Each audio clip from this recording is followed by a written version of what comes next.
Vamos a comenzar. Hay una hermana que pertenecía a otra iglesia y ha vuelto a la iglesia de nuestro Señor Jesucristo. Esa de que Jesús dice en su palabra que es su cuerpo. Pablo lo dice en todas sus cartas. Cristo es la cabeza y la iglesia es su cuerpo.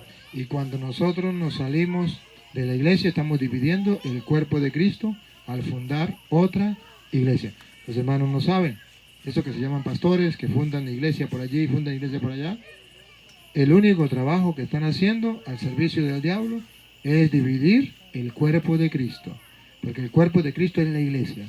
Y si yo fundo otra iglesia, estoy dividiendo el cuerpo de Cristo. Y eso no es correcto. Pero esta hermana, Dios le ha dado la oportunidad de volver a la iglesia católica.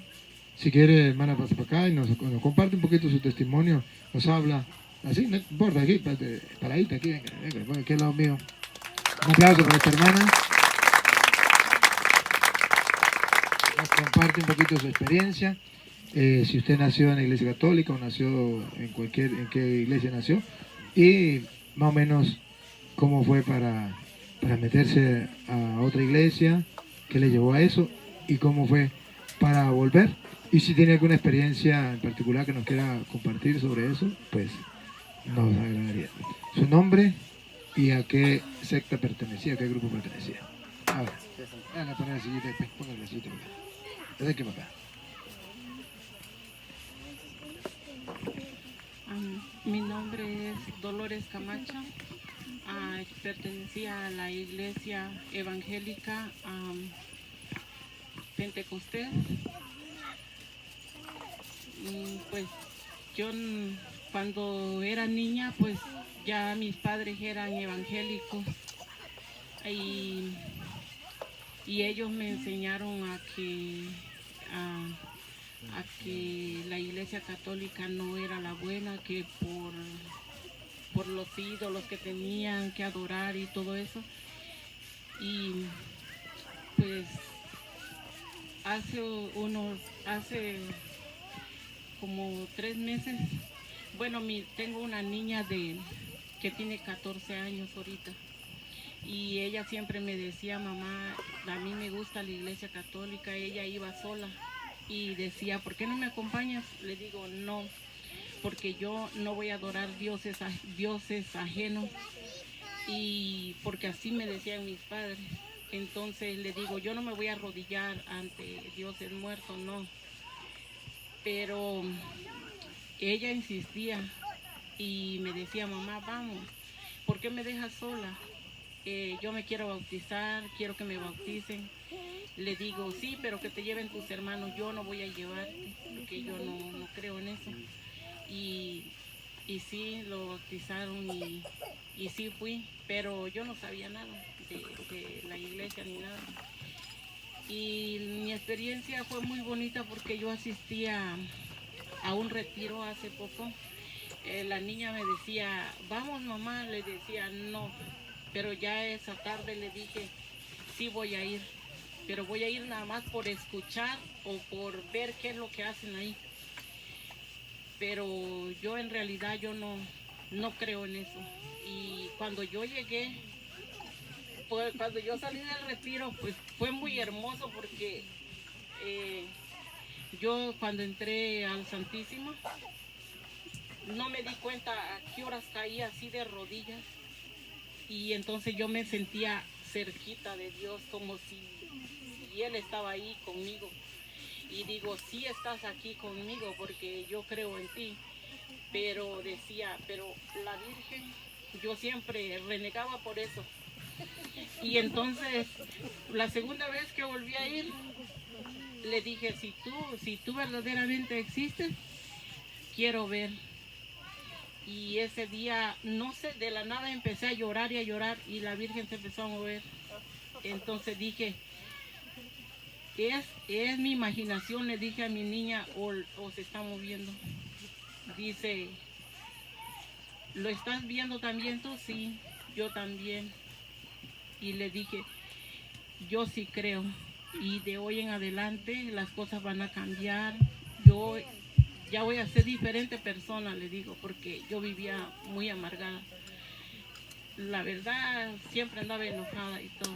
Y le dije, me voy a echar en contra de mi familia, porque ahí nací, mi papá me enseñaron otra cosa, pero le dije, cuando nosotros crecemos, ya nosotros decidimos a qué religión ir. Entonces, me sucedió una cosa de que yo estaba muy enferma y mi hija me dijo, mamá, te va a cuidar la Virgen. Me ponía una cobija así y yo le dije, sácame eso de ahí. Y le cerré la puerta y agarré y lo saqué la cobija. Y entonces me dormí y le dije, ¿por qué? Si yo te he pedido tanto, si dices que haces milagro, ¿por qué yo sigo así?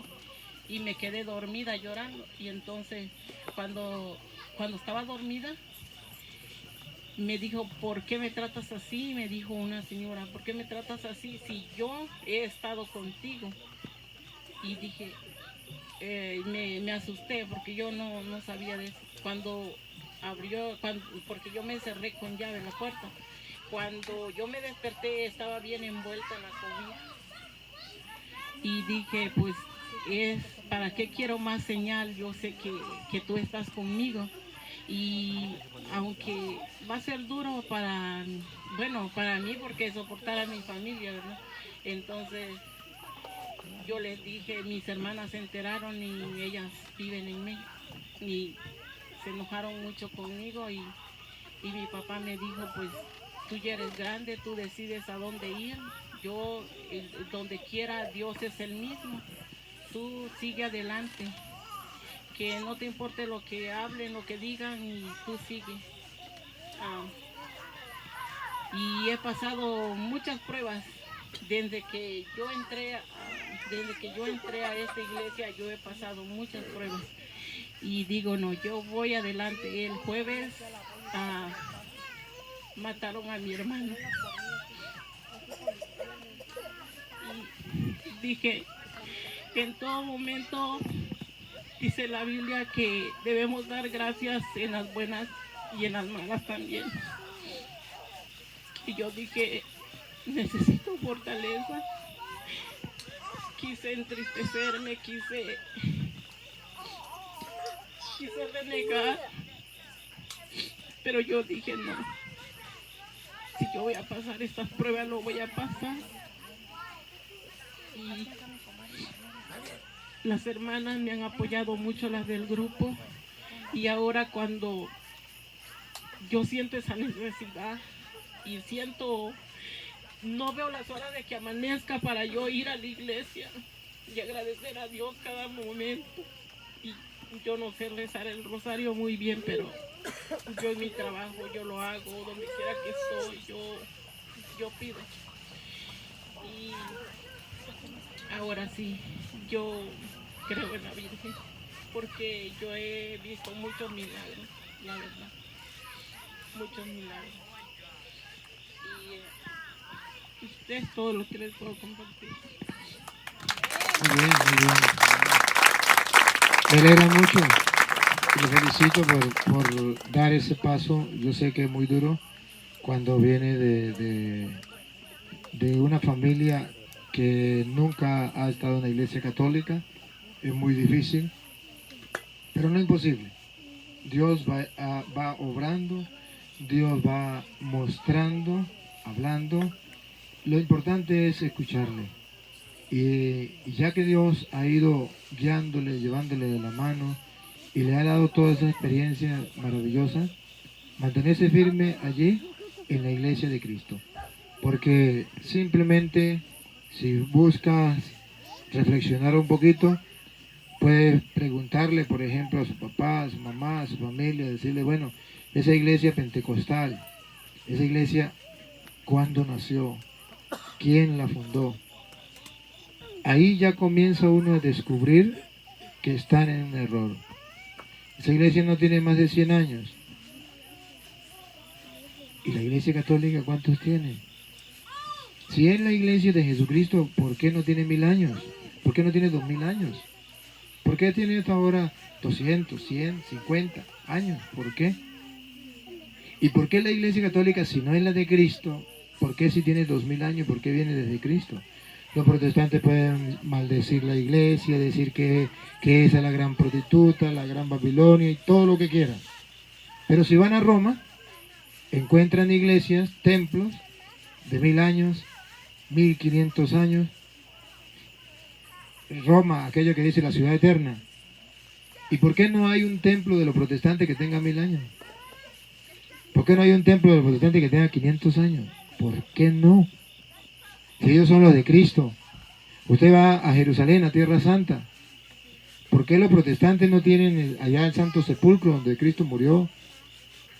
¿Por qué no tienen los lugares sagrados? Allá donde Cristo, por ejemplo, convirtió el agua en vino, en Caná. ¿Por qué lo tiene la Iglesia Católica? ¿Por qué en Belén? ¿Por qué todos estos lugares donde Jesucristo vivió? ¿Por qué no hay ningún protestante allí que tenga esos lugares? ¿Por qué no tienen la tumba de San Pedro, de San Pablo, de los apóstoles? ¿Por qué no? ¿Y por qué la iglesia católica esa que dice que es la gran prostituta, la gran Babilonia, por qué esa sí está en esos lugares santos? Y no desde ayer, hace muchos años. ¿Por qué sí tienen los templos de miles de años?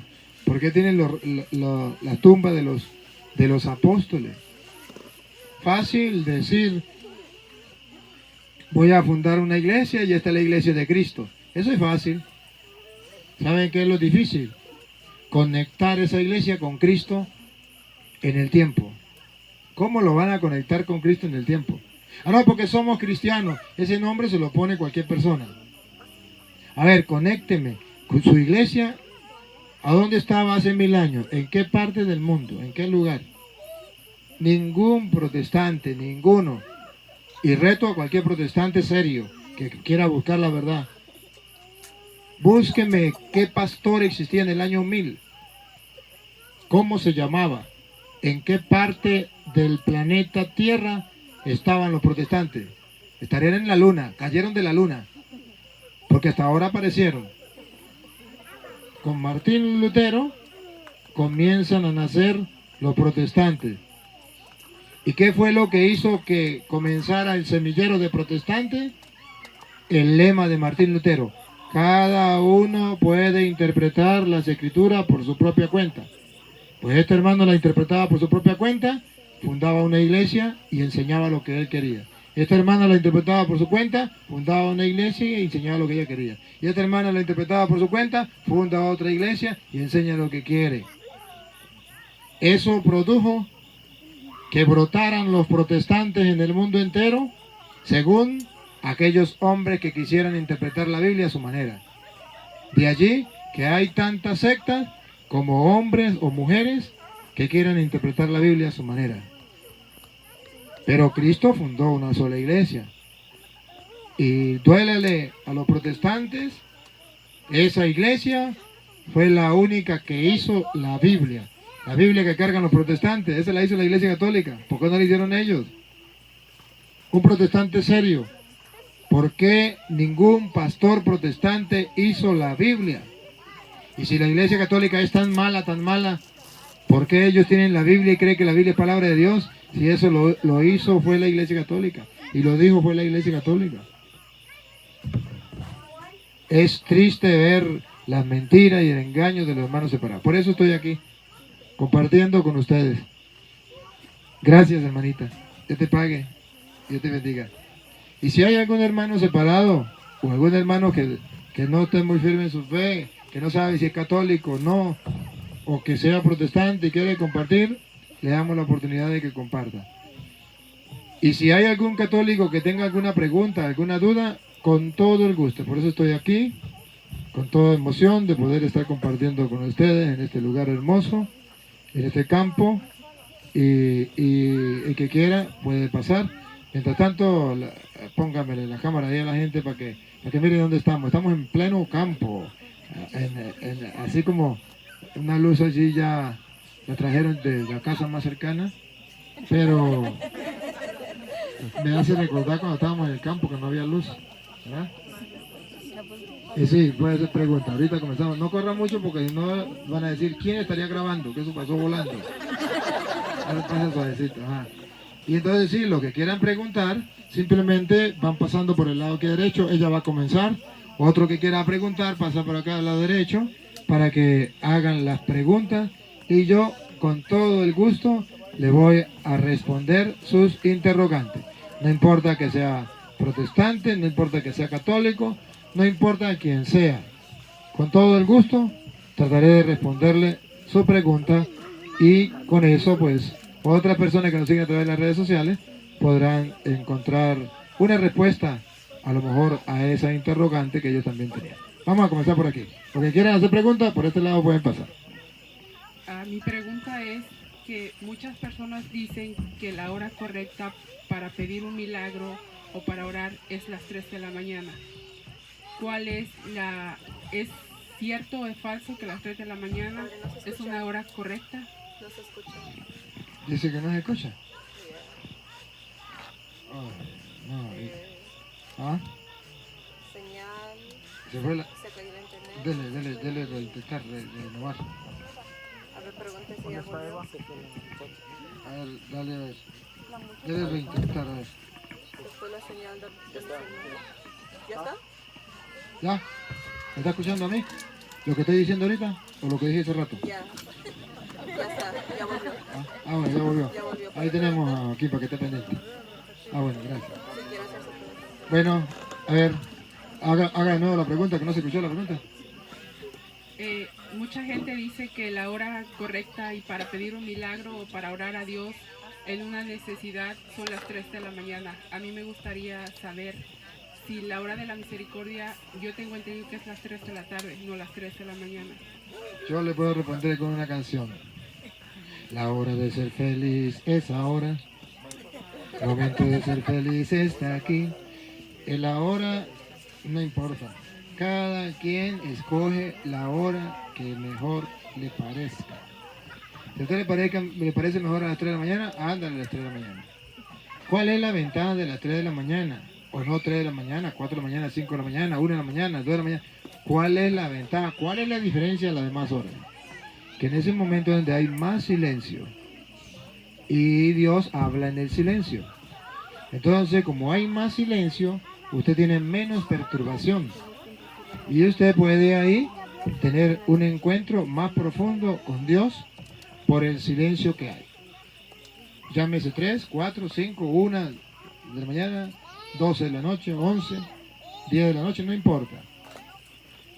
En el día, ¿por qué es tan difícil? Porque usted está ocupado, porque hay mucho ruido y le queda difícil concentrarse.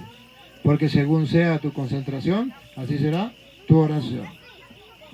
Algunos dicen las 3 de la tarde porque a esa hora murió nuestro Señor Jesucristo. Está bien, es una manera simbólica de decir, pues ore a las 3 de la tarde. Magnífico, maravilloso. Pero la realidad es que la mejor hora para hacer oración es la que usted tomó para orar. Esa es la mejor. Y si usted no toma ninguna hora, pues no tendrá ninguna hora mejor. Pero la hora que usted tome, usted tiene su horario, usted dice, yo voy a orar de tal hora a tal hora. Lo repito, claro está, que tarde de la noche o temprano en la mañana es mucho más práctico para orar por el silencio y Dios habla en el silencio. Otra preguntita, pues, otra persona que quiera preguntar aquí, otro. Bueno, el otro día platicando con mis hijos, ¿verdad? Que son de estas películas de los dinosaurios. Yo leyendo el otro día Apocalipsis, encontramos que se habla de una bestia de 3 cabezas. Haciéndome la imaginación que si esta bestia es tan grande y tan inmensa, de 3 cabezas, así como lo menciona el Apocalipsis, se me vino la idea de que si los dinosaurios fueron ángeles que Dios mandó o desterró del cielo y se formaron en forma de dinosaurio, teniendo en cuenta cómo nos lo expresa Apocalipsis. Apocalipsis es un género literario. No es así como se está diciendo. Apocalipsis es un género literario. Son símbolos que se utilizan. Pero no quiere decir que sea así, no. Si los dinosaurios existieron, eso le toca a la ciencia. Si existieron y son animales, pues son como las gallinas, los perros, las vacas, creados por Dios, pero no son ángeles que bajaron y se volvieron dinosaurios. No, eso no es así. Es simplemente como agarrar, querer agarrar. Se volvió, vuelvo a intentarlo de nuevo, reintentar, darle de nuevo. Ajá. ¿Sí? ¿Ya reintentó? ¿Ya reintentar? La señal. Ya. Ok. Ah, bueno, ahora ya me escuchó. Bueno, está pendiente ahí. Lo que pasa es que estamos en campo y la señal es difícil para que llegue, pero llega de a poquito y se va. No importa, tengan paciencia. No debemos tomar el Apocalipsis de manera, como dice, literal. No, es simbólico y muestra realidades espirituales con símbolos materiales. Otra preguntita, pues. A ver, sé que por ahí.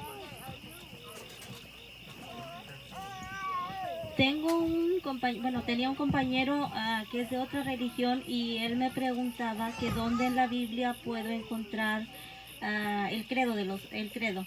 Pero mi pregunta es el credo, ¿cuál es la diferencia entre el credo tradicional y el credo de los apóstoles? En la Biblia no está el credo así como nosotros lo rezamos. No, así no está. El credo es una oración, y no solamente oración, sino una manera de expresar lo que yo creo. Por eso se llama credo. Lo que yo creo. Entonces, ¿qué fue lo que hicieron los primeros cristianos? Decir, yo creo en esto, creo en esto, creo en esto, creo en esto, creo en esto. Para que una persona que se hiciera cristiana dijera, a ver, yo me hago cristiano. ¿Qué debo creer? Ah, ¿se hizo cristiano? Usted debe cumplir esta norma, debe creer en esto, en esto, en esto, en esto. Es algo formado, establecido, organizado por los primeros cristianos, pero eso no está en la Biblia. Ahora, la enseñanza teológica sí está en la Biblia. Creo en Dios, Padre Todopoderoso, Creador del cielo y la tierra, eso está en la Biblia. Creo en Jesucristo, su único Hijo, nuestro Señor. Eso está en la Biblia. Pero el creo es algo que se va agarrando de una parte, de una otra parte, de otra parte, y se va formando lo que se cree. Igualmente, por ejemplo, los protestantes. Los protestantes tienen cosas que no están en la Biblia. Y ellos lo dicen y ellos lo hacen. Incluso ellos tienen su propio creo. Pero nosotros tenemos el credo que viene desde los apóstoles, desde la primera comunidad cristiana. En otras ocasiones se le ha agregado más para aclarar más, o se le ha quitado algo, sintetizando más para que no sea tan largo, pero simplemente el credo es una expresión de lo que yo debo creer. Por eso cuando una persona se sale de la iglesia católica y vuelve a la iglesia, o era protestante y vuelve a la iglesia, entonces la persona tiene que rezar el credo, que significa públicamente reconozco que esta es la iglesia de Cristo y creo lo que la iglesia enseña. Pero así como está, no está en la Biblia. Otra pregunta. El sábado que fui, mi hija se vino con la duda de que si podría explicar un poquito por qué no festejar el Halloween. El Halloween, porque solamente usted tiene que buscar, fácil, sencillo, buscar, ¿qué es el Halloween? Es la fiesta de Satanás. Y pregunto, ¿un cristiano debe celebrar la fiesta el día de Satanás? No. Así de sencillo. O sea, solamente lo que tiene que saber que es eso. Y ese día se matan muchos niños, se sacrifican muchos niños, hacen sacrificios al diablo, se lo ofrecen al diablo, y algunos beben su sangre, y hacen que los demás niños participen en esa celebración. ¿Cómo? Invitándolos a vestirse de brujas, de brujos, de diablitos, de tantas cosas, y dándole caramelito para que los niños se atraigan a celebrar la fiesta de Satanás. Pero ese es el día de Satanás.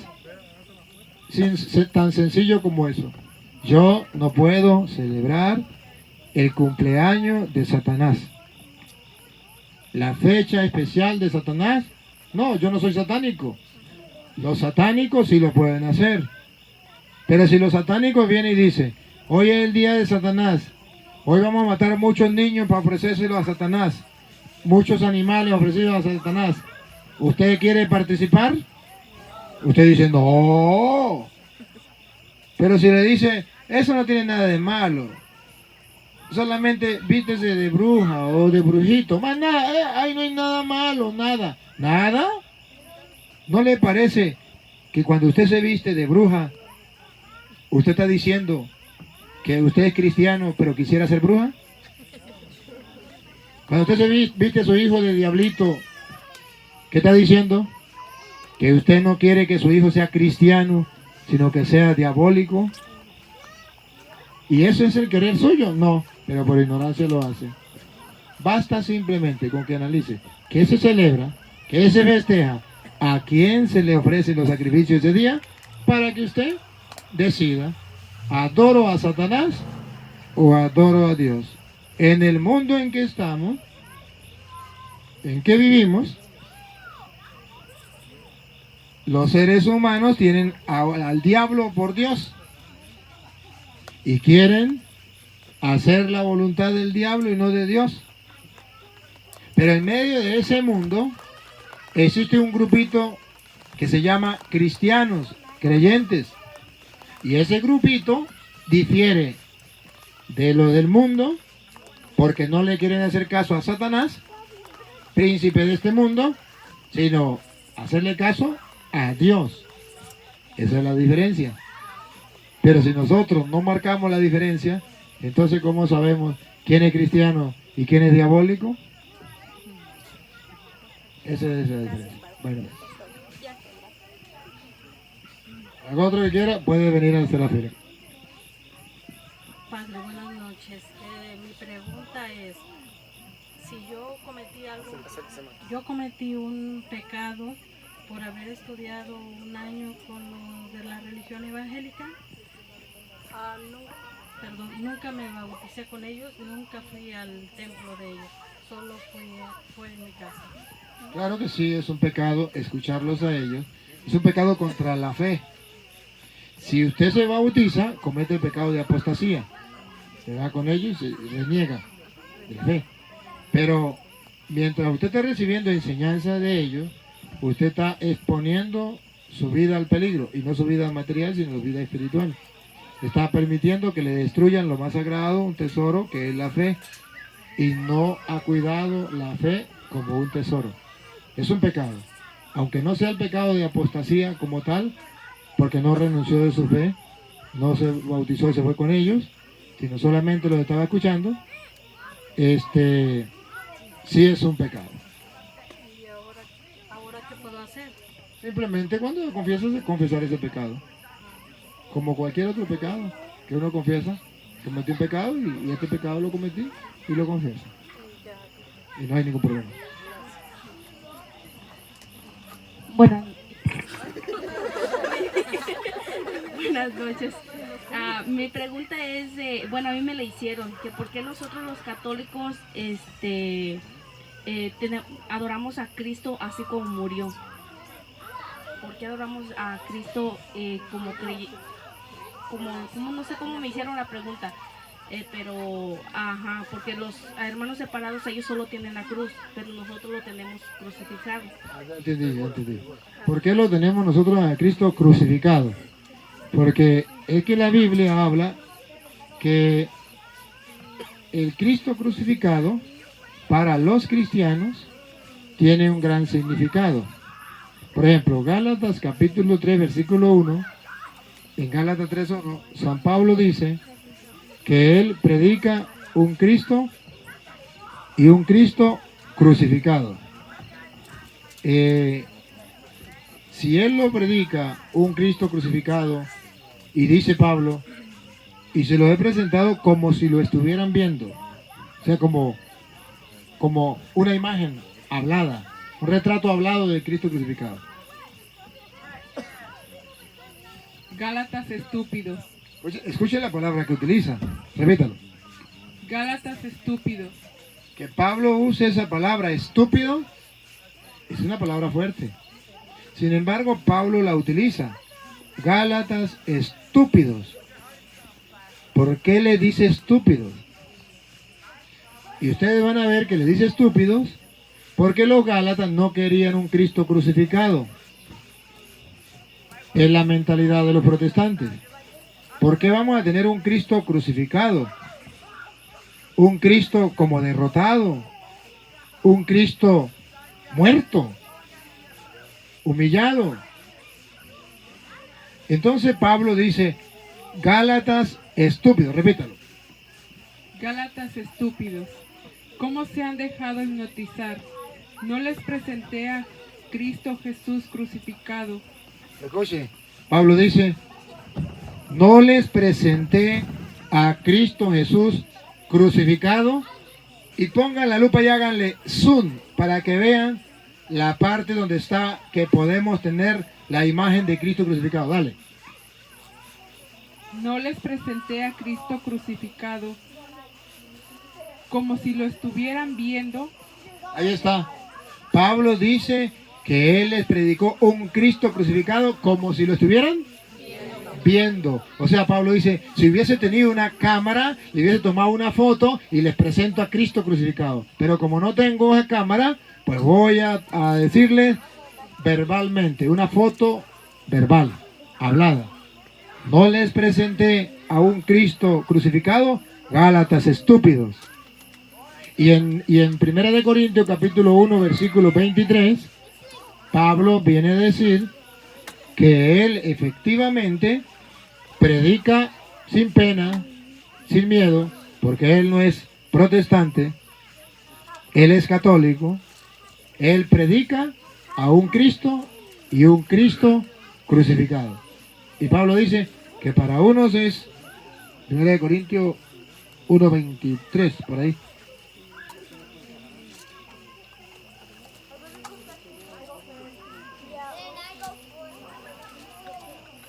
Nosotros proclamamos a un Mesías crucificado. Escuche. Nosotros los católicos, a diferencia de los protestantes, repítalo. Proclamamos. Nosotros. No los evangélicos, porque los evangélicos no proclaman esto. Ellos no predican esto. Esto lo hacen los católicos. Nosotros, otra vez. Nosotros proclamamos a un Mesías crucificado.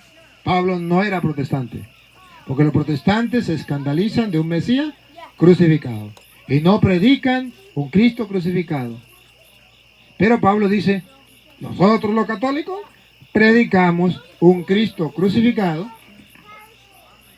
Nosotros proclamamos a un Mesías crucificado. Para los judíos, ¡qué escándalo! Para los protestantes, ¡qué escándalo! Y para los griegos, ¡qué locura! Y para los griegos, ¡qué locura! Pablo dice, cuando se predica un Cristo crucificado. ¿Y qué es un crucifijo? La predicación de un Cristo crucificado. No con palabras, con imagen. Un Cristo crucificado. ¿Y por qué Pablo dice que predica un Cristo crucificado? Escándalo para uno, para los protestantes. Locura para otros, para los ateos. De todas maneras nos van a criticar. Y dice Pablo que él no le importa, que ese es el Cristo que él predica. Nosotros también. ¿Y por qué Pablo se siente orgulloso de eso? Porque en Juan capítulo 3, versículo 14 al 16, vamos a encontrar cómo la Biblia explica teológicamente el significado de un Cristo crucificado.